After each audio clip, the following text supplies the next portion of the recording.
مدینہ کی رات خاموش تھی۔ گلیوں میں سناٹا تھا اور آسمان پر ستارے ٹمٹما رہے تھے۔ اکثر لوگ اپنے گھروں میں سو چکے تھے، مگر ایک شخص ایسا تھا جس کی آنکھوں میں نیند نہیں تھی۔ وہ شخص امیر المومنین حضرت عمر بن خطاب تھے۔ خلافت کا بوجھ ان کے کندھوں پر تھا اور رعایا کی فکر ان کے دل میں۔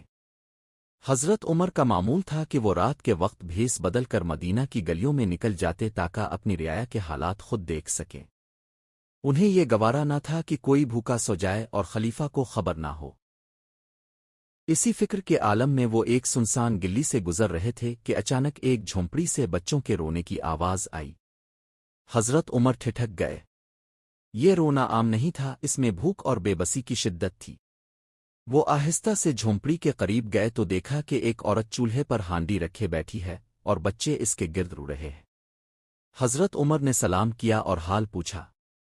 عورت نے کہا، اے اللہ کے بندے، بچے بھوکے ہیں، کئی دن سے کچھ میسر نہیں۔ میں نے ہانڈی میں صرف پانی ڈال رکھا ہے تاکہ بچی یہ سمجھیں کہ کھانا پک رہا ہے اور تھک کر سو جائیں۔ یہ سن کر حضرت عمر کی آنکھوں میں آنسو آ گئے۔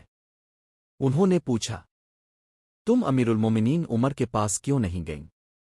عورت نے دکھ سے کہا، عمر ہم سے بے خبر ہیں، اگر وہ جانتے ہوتے تو ہم اس حال میں نہ ہوتے۔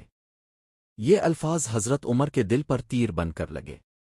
انہوں نے اپنا تعارف نہیں کروایا، خاموشی سے وہاں سے نکلے اور سیدھے بیت المال پہنچے۔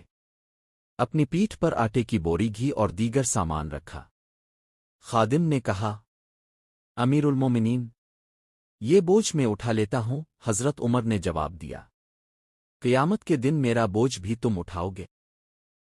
وہ خود سامان اٹھا کر اس جھونپڑی تک واپس آئے، چولہا جلایا، خود کھانا پکایا اور بچوں کو اپنے ہاتھوں سے کھلایا۔ جب بچوں کے چہروں پر مسکراہٹ آئی اور وہ سکون سے سو گئے تو حضرت عمر نے اللہ کا شکر ادا کیا۔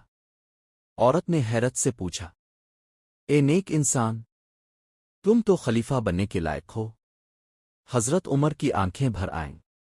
انہوں نے آہستہ سے کہا، میں ہی عمر ہوں۔ یہ سن کر عورت گھبرا گئی اور معافی مانگنے لگی، مگر حضرت عمر نے فرمایا، نہیں، عمر کو معافی مانگنی چاہیے کہ وہ اپنی رعایا سے غافل ہو گیا۔ یہ واقعہ ہمیں سکھاتا ہے کہ اسلام میں قیادت کا مطلب اقتدار نہیں، ذمہ داری ہے۔ حضرت عمر کی عظمت ان کے تاج میں نہیں بلکہ ان کے کردار، خوف خدا اور انسانیت کی خدمت میں تھی۔ وہ حکمران نہیں، امت کے خادم تھے۔